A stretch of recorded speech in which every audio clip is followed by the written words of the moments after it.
Isso aqui é um manicômio. A Terra é um verdadeiro manicômio. A Terra é uma prisão.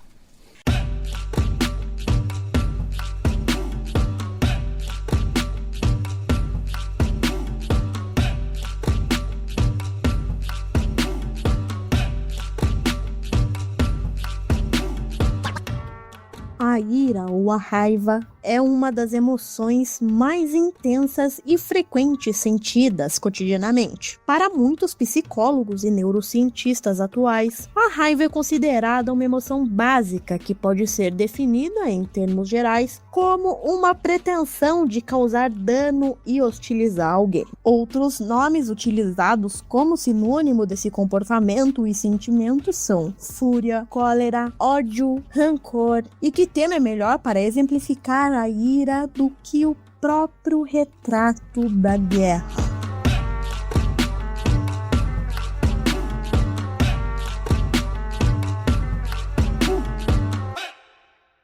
Fala galera, sejam muito bem-vindos e bem-vindas ao 5º episódio da série Pecados Capitais. Eu sou Larissa Mercury e hoje nós exploraremos uma das obras mais famosas do mundo, a Guernica.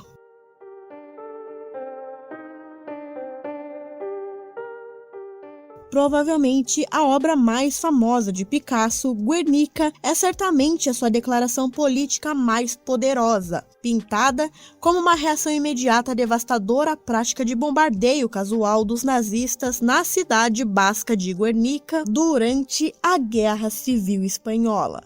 Guernica mostra as tragédias da guerra e o sofrimento que ela inflige às pessoas, principalmente civis inocentes. Este trabalho ganhou um status monumental, tornando-se uma lembrança perpétua das tragédias da guerra, um símbolo anti-guerra e uma personificação da paz. Na conclusão, Guernica foi exibido ao redor do mundo em uma breve turnê, tornando-se famoso e amplamente aclamado. Esta viagem ajudou a chamar a atenção do mundo para a Guerra Civil Espanhola. Picasso estava morando em Paris quando o governo republicano espanhol o abordou em 1937 com a encomenda de produzir um mural para seu pavilhão na Feira Mundial daquele ano. A Espanha estava há 6 meses em sua guerra civil. Uma revolta militar empreendida pelos nacionalistas contra o governo. E os republicanos viram o evento internacional como uma oportunidade para afirmar sua legitimidade e condenar as táticas brutais do exército nacionalista do general Francisco Franco. Picasso, que raramente misturava política e arte, aceitou. Vários meses depois, um avião alemão, a pedido dos nacionalistas, bombardeou fortemente a cidade de Guernica. Guernica é uma cidade da província da Biscaia, no País Basco, e durante a Guerra Civil Espanhola foi considerado o bastião setentrional do movimento de resistência republicano e também o epicentro de cultura basca, aumentando assim a sua importância como alvo.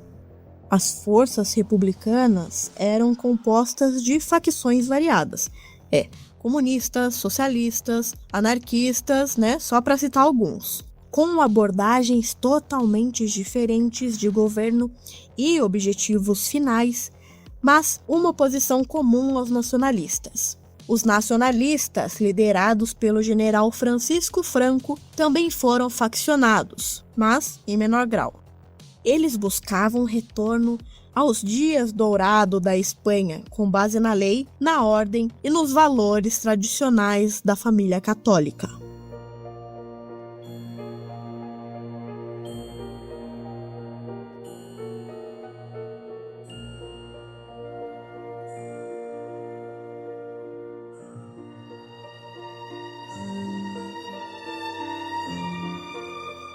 Por volta das 16h30 de segunda-feira, 26 de abril de 1937. Aviões de guerra da Legião Condor alemã, comandada pelo coronel Wolfram von Richthofen, bombardearam Guernica por cerca de 2 horas. A Alemanha, nessa época, liderada por Hitler, havia emprestado apoio material aos nacionalistas e estava usando a guerra como uma oportunidade para testar novas armas e táticas. Mais tarde, o bombardeio aéreo intenso tornou-se um passo preliminar crucial na tática Blitzkrieg.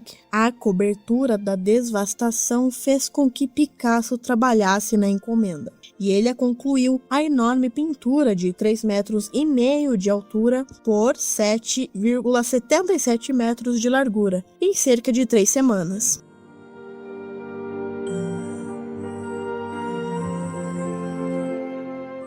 Exibido perto da entrada do pavilhão do Republicano, Guernica foi a primeira coisa que muitos visitantes viram. A composição complexa com figuras cubistas características de Picasso e a representação inquietante do espaço não era fácil de ler. Um cavalo zurrando ocupa o centro da pintura, tropeçando em seu cavaleiro caído, esparramado abaixo e iluminado pelos raios pontiagudos de uma lâmpada acima. Há um touro gritando à esquerda e parece envolver uma mãe chorosa com seu filho em seus braços.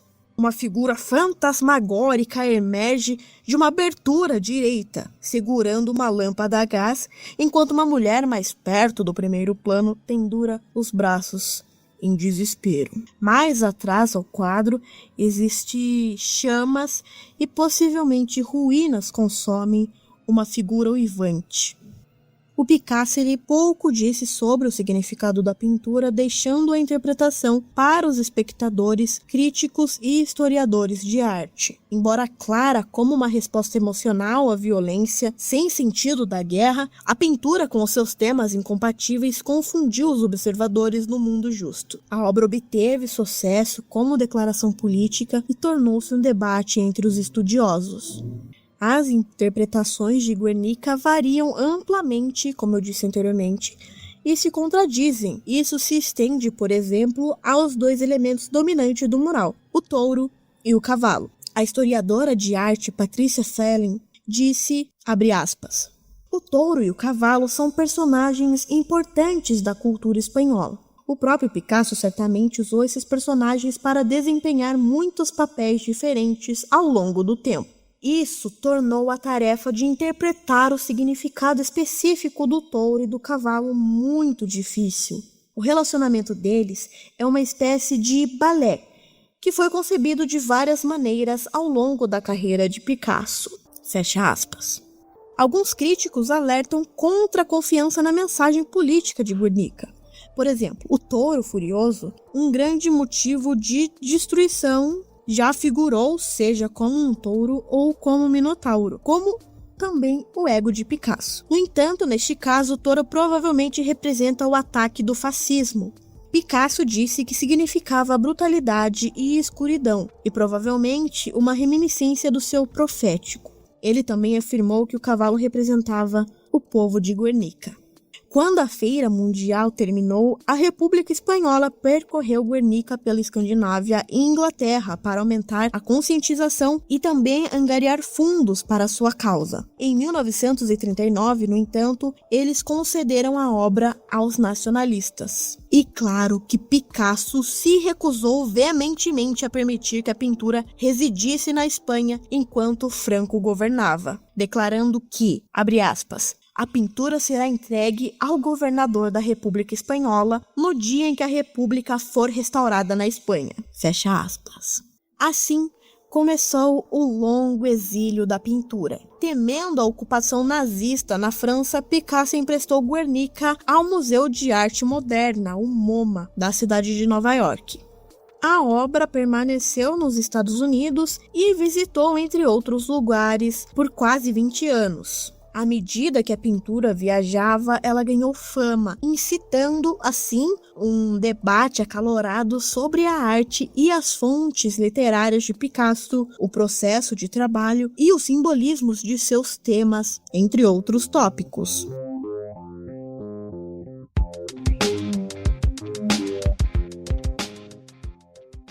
Pablo Picasso morreu em 1973, 2 anos antes de Franco, e nunca testemunhou o retorno do quadro à Espanha. Após anos de negociações, o MoMA devolveu a Guernica à Espanha em 1981, instalado no Casón del Buen Retiro, um anexo do Museu do Prado em Madrid. No entanto, em 1992, a pintura foi movida a vários blocos para o Museu Nacional Centro de Arte Reina Sofia, o recém-criado Museu Nacional Espanhol dedicado à arte do século XX.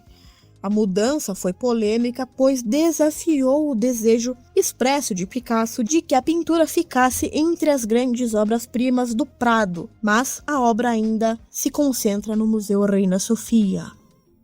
Uma curiosidade é que em 74, um ativista e artista antiguerra, Tony Shafrazi, ele desfiguraria um mural com spray vermelho.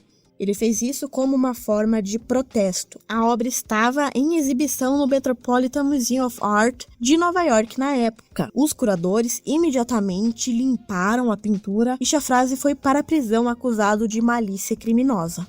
Se vocês puderem analisar a pintura, o mural ele contém algumas imagens ocultas. Um deles é um crânio que se sobrepõe ao corpo do cavalo. O outro é um touro formado a partir da perna dobrada do cavalo. Existem também 3 adagas que substituem as línguas na boca do cavalo, do touro e da mulher que grita. E para criar esse episódio, eu utilizei fontes do Britannica.com e também do site pablopicasso.org. E aí, pessoal, o que vocês acharam desse episódio de hoje? Eu confesso que muitas vezes eu vi essa obra no ensino médio, mas eu pouco conhecia sobre a história por trás da pintura. Eu peço que você, meu ouvinte, mande sua cartinha para as redes sociais do Quer Que Eu Desenhe, dizendo o que você achou.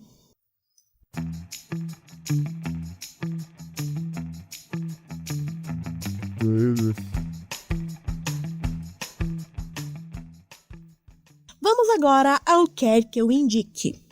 Bom, a minha primeira indicação de hoje é o canal, vocês já devem conhecer, da Vivi Eu Vi. É um canal no YouTube, tem muito material bacana e tem os 50 fatos sobre o Picasso, vale muito a pena ver, e deixarei o link na descrição. Oi, gente, eu tô aqui hoje pra gravar a tag 50 fatos. E o nosso protagonista é ninguém mais, ninguém menos que Picasso. O nome completo do Picasso tem 23 palavras. Vou ter que ler. Pablo, Diego, José Francisco de Paula, Juan Nepomuceno, Maria de los Remédios, Cipriano de la Santíssima Trinidad, Ruiz e Picasso. A minha segunda indicação é o filme O Labirinto do Fauno, do maravilhoso diretor espanhol Guillermo del Toro. A imaginação de uma menina se une à realidade fria após a Guerra Civil Espanhola em O Labirinto do Fauno. No filme, a realidade se distorce ao ponto de fazer da guerra um cenário secundário para a coroação de uma princesa. Este é o livro das encruzilhadas. Quando estiverdes a sós, abriu, ele vos mostrará nosso futuro, vos mostrará o que fazer.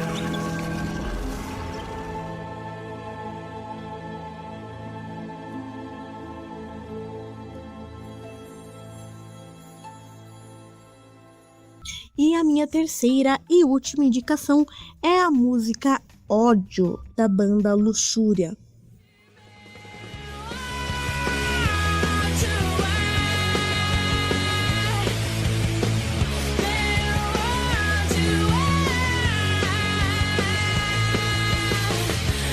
O veneno que eu tomo, querendo que o outro morra. Bom, pessoal, esse foi mais um episódio do Quer Que Eu Desenhe. Espero que vocês tenham gostado. Não se esqueçam de nos seguir em nossas redes sociais. Novamente, estamos no Facebook, no Twitter e no Instagram. E também não se esqueçam de clicar em seguir aqui no aplicativo. E assim que eu publicar um conteúdo novo, você será o primeiro a saber. Entendeu? Ou quer que eu desenhe?